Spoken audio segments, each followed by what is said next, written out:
ಮಂಡ್ಯದಲ್ಲಿ ನಡೆದ ಬಹಿರಂಗ ಕಾರ್ಯಕ್ರಮದಲ್ಲಿ ಶ್ರೀರಂಗಪಟ್ಟಣ ಕಾಂಗ್ರೆಸ್ ಶಾಸಕ ರಮೇಶ್ ಬಾಬು ಬಂಡಿಸಿದ್ದೇಗೌಡ ಅವರು ಚುಂಚನಗಿರಿ ಶ್ರೀಮಠ ಹಾಗೂ ಸ್ವಾಮೀಜಿಗಳ ಕುರಿತು ನೀಡಿದ ಹೇಳಿಕೆ ವಿವಾದಕ್ಕೆ ಕಾರಣವಾಗಿದೆ.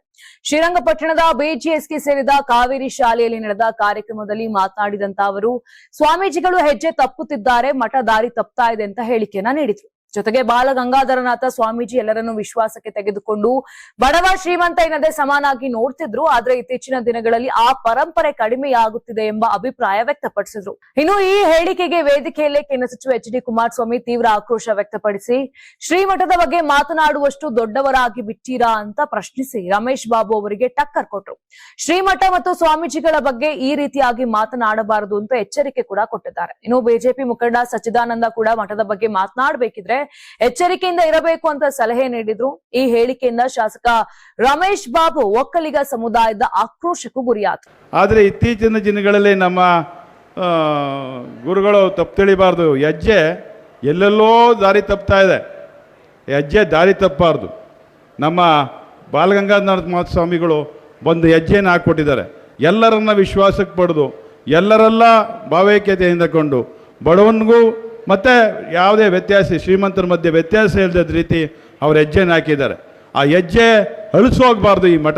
ಈ ಮಠ ಬಡವರಿಗೆ ಯಾರು ನೊಂದೋನ್ ಬರ್ತಾನೆ, ಯಾರು ಹಸ್ತೋನ್ ಬರ್ತಾನೆ, ಯಾರು ಇಲ್ಲೋದನ್ ಬರ್ತಾನೆ, ಅವನ್ನ ಕೈ ಹಿಡಿದು ಮುನ್ನಡೆಸ್ತಕ್ಕಂಥದ್ದಕ್ಕೆ ಶಕ್ತಿ ತುಂಬೋಗಿದ್ದಾರೆ. ಇವತ್ತು ನಮ್ಮ ಚುಂಚನಗಿರಿ ಮಠ ಏನು ಸಾಮಾನ್ಯವಾಗಿ ಬೆಳೆದಿಲ್ಲ, ದೇಶ ವಿದೇಶಗಳೆಲ್ಲ ಬೆಳೆದಿದೆ. ನಿಮಗೆ ಅದರ ಶಕ್ತಿ ಇದೆ. ಈ ಪ್ರಪಂಚದಲ್ಲೇ ಅತ್ಯಂತ ಹೆಸರನ್ನ ಮಾಡಿಸಿದ್ರಿ. ಯಾಕೆ ನೀವು ಇತ್ತೀಚೆಗೆ ನಿಮ್ಮ ನಡೆಗಳಲ್ಲಿ ಅಥವಾ ನುಡಿಗಳಲ್ಲಿ ಅಥವಾ ನಿಮ್ಮ ಹೆಜ್ಜೆಯಲ್ಲಿ, ನಾನು ಇತ್ತೀಚೆಗೆ ಭಾಳ ಮನಸ್ಸಿಗೆ ನೋವಾಗಿ ಹೇಳ್ತಾ ಇದ್ದೇನೆ, ತಾವು ತಪ್ಪು ತಿಳಿಬಾರ್ದು. ಆದರೆ ಹೇಳಲೇಬೇಕಾದಂಥ ಸಂದರ್ಭ ಅಂತೇಳಿ ನಾನು ಈ ಮಾತನ್ನು ಹೇಳ್ತಾ ಇದ್ದೇನೆ. ಇನ್ನು ಈ ಹೇಳಿಕೆಗೆ ವೇದಿಕೆಯಲ್ಲೇ ಕೇಂದ್ರ ಸಚಿವ ಎಚ್ ಡಿ ಕುಮಾರಸ್ವಾಮಿ ತೀವ್ರ ಆಕ್ರೋಶ ವ್ಯಕ್ತಪಡಿಸಿ ಶ್ರೀಮಠದ ಬಗ್ಗೆ ಮಾತನಾಡುವಷ್ಟು ದೊಡ್ಡವರಾಗಿ ಬಿಟ್ಟಿರಾ ಅಂತ ಪ್ರಶ್ನಿಸಿ ರಮೇಶ್ ಬಾಬು ಅವರಿಗೆ ಟಕ್ಕರ್ ಕೊಟ್ರು. ಶ್ರೀಮಠ ಮತ್ತು ಸ್ವಾಮೀಜಿಗಳ ಬಗ್ಗೆ ಈ ರೀತಿಯಾಗಿ ಮಾತನಾಡಬಾರದು ಅಂತ ಎಚ್ಚರಿಕೆ ಕೂಡ ಕೊಟ್ಟಿದ್ದಾರೆ. ಇನ್ನು ಬಿಜೆಪಿ ಮುಖಂಡ ಸಚ್ಚಿದಾನಂದ ಕೂಡ ಮಠದ ಬಗ್ಗೆ ಮಾತನಾಡಬೇಕಿದ್ರೆ ಎಚ್ಚರಿಕೆಯಿಂದ ಇರಬೇಕು ಅಂತ ಸಲಹೆ ನೀಡಿದ್ರು. ಈ ಹೇಳಿಕೆಯಿಂದ ಶಾಸಕ ರಮೇಶ್ ಬಾಬು ಒಕ್ಕಲಿಗ ಸಮುದಾಯದ ಆಕ್ರೋಶಕ್ಕೂ ಗುರಿಯಾದರು. ಪರಮಪೂಜ್ಯ ಸ್ವಾಮೀಜಿಯವರ ಬಗ್ಗೆ ನಮ್ಮ ರಮೇಶ್ ಬಂಡಿಸಿದ್ದೇಗೌಡರು ಅವರ ಬಗ್ಗೆ ಹೇಳಿದ್ರು, ಇನ್ಯಾವುದಾದ್ರೂ ಮಠ ಸ್ವಾಮಿಗಳ ಬಗ್ಗೆ ಹೇಳಿದ್ರು ನನಗೆ ಗೊತ್ತಿಲ್ಲ. ನಾವುಗಳು ಪರಮಪೂಜ್ಯ ಸ್ವಾಮೀಜಿಯವರಿಗೆ ನಿಮ್ಮ ಆದಿ ಸರಿ ಇಲ್ಲ, ಸರಿಪಡಿಸ್ಕೊಳ್ಳಿ ಅನ್ನೋ ಮಟ್ಟಿಗೆ ನಾವು ಬೆಳೆದು ಬಿಟ್ಟಿದ್ದೀವಿ ಅಂದರೆ ಅಲ್ಲಿಗೆ ನಾನು ಏನು ಹೇಳಬೇಕು ಗೊತ್ತಿಲ್ಲ. ಇದಾದ ಬಳಿಕ ತಮ್ಮ ಹೇಳಿಕೆ ಕುರಿತು ಸ್ಪಷ್ಟನೆ ನೀಡಿದ ಶಾಸಕ ರಮೇಶ್ ಬಾಬು ಬಂಡಿಸಿದ್ದೇಗೌಡ, ಚುಂಚನಗಿರಿ ಶ್ರೀ ನಿರ್ಮಲಾನಂದನಾಥ ಸ್ವಾಮೀಜಿಗಳ ಬಗ್ಗೆ ತಪ್ಪಾಗಿ ಮಾತನಾಡೋ ಉದ್ದೇಶ ನನಗಿರ್ಲಿಲ್ಲ ಅಂತ ಹೇಳಿದ್ದಾರೆ. ನಾನು ಮಠ ಸರಿ ಇಲ್ಲ ಅಂತ ಹೇಳಿಲ್ಲ.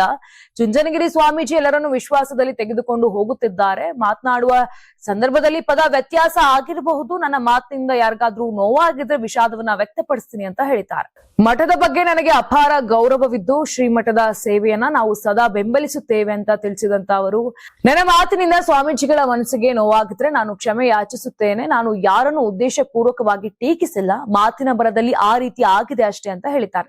ಜೊತೆಗೆ ಮಠದ ಭಕ್ತರು ಮತ್ತು ಒಕ್ಕಲಿಗ ಸಮುದಾಯದವರು ತಮ್ಮ ಮಾತನ್ನ ತಪ್ಪಾಗಿ ಅರ್ಥ ಮಾಡಿಕೊಳ್ಳಬಾರದು ಅಂತ ಮನವಿ ಕೂಡ ಮಾಡಿದ್ದಾರೆ.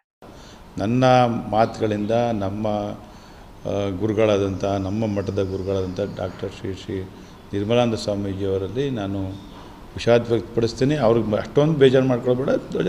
ಅಷ್ಟೊಂದು ಬೇಜಾರಾಗಿದೆ ಅಂತ ಹೇಳಿದ್ರೆ ನಾನು ಕ್ಷಮೆನೂ ಯಾಚಿಸಕ್ಕೆ ಸಿದ್ಧ ಇದ್ದೇನೆ, ಕ್ಷಮೆನೂ ಯಾಚಿಸ್ತೇನೆ, ಸಿದ್ಧ ಇದ್ದೀನಿ ಅಂದರೆ ಅದು ಬೇರೆ, ಅದೊಂದು ಅರ್ಥ ಆಗೋದು ಬೇಡ, ಅದೊಂದು ದೊಡ್ಡ ಇದನ್ನು ಆಗೋದು ಬೇಡ, ಅವ್ರ ಮನಸ್ಸಿಗೆ ಅಷ್ಟೊಂದು ಇದಾಗಿ ತಗೊಳ್ಳೋದು ಬೇಡ. ಅವರು ನಮ್ಮ ಮಠವನ್ನು ಇವತ್ತು ಹೊರದೇಶಗಳಲ್ಲಿ ಅತ್ಯಂತ ಸದೃಢವಾಗಿ ಕಟ್ತಕ್ಕಂಥ ಸಮಯದಲ್ಲಿ ನಾವು ಅವ್ರ ಪರವಾಗಿ ನಿಲ್ತಕ್ಕಂಥ ಕೆಲಸ ಮಾಡ್ತೀವಿ. ಅವ್ರಿಗೆ ಮನಸ್ಸಿಗೆ ನೋವು ಮಾಡ್ಕೊಂಡಿದ್ದಾರೆ ಅನ್ನೋಂಥದ್ದು ಬೇಡ. ಏನಾದರೂ ಆ ಥರದ್ದು ನನ್ನ ಮಾತುಗಳಿಂದ ಅವ್ರ ಮನಸ್ಸಿಗೆ ನೋವಾಗಿದ್ದರೆ ಕ್ಷಮೆ ಯಾಚಿಸ್ತೇನೆ. ಇದು ಮುಂದುವರ್ಸ್ಕೊಂಡು ಹೋಗೋದು ಬೇಡ, ಇದು ಇನ್ನಿಲ್ಲಿಗೆ ಬಿಡ್ತಕ್ಕಂಥದ್ದನ್ನ ಮಾಡಬೇಕು ಅಂಥೇಳಿ ನಮ್ಮ ಸದ್ಭಕ್ತರಲ್ಲಿ ನನ್ನ ಗೌರವಪೂರ್ವಕವಾದಂಥ ವಿನಂತಿ ಮಾಡ್ತೇನೆ, ಪ್ರಾರ್ಥನೆ ಮಾಡ್ತೇನೆ. ನೀವು ಸಣ್ಣ ಆಗಬೇಕಲ್ವಾ? ಅದು ಒಂದು ಉತ್ತಮ ಆಹಾರದಿಂದ ಸಣ್ಣ ಆಗಬೇಕಲ್ವಾ? ಪ್ರತಿದಿನ ನಮ್ಮ ಜೀನಿ ಸ್ಲಿಮ್ನ ಯೂಸ್ ಮಾಡಿ ಯಾವುದೇ ಸೈಡ್ ಎಫೆಕ್ಟ್ ಇಲ್ದಂಗೆ ನೀವು ಸಣ್ಣ ಆಗ್ತೀರಾ.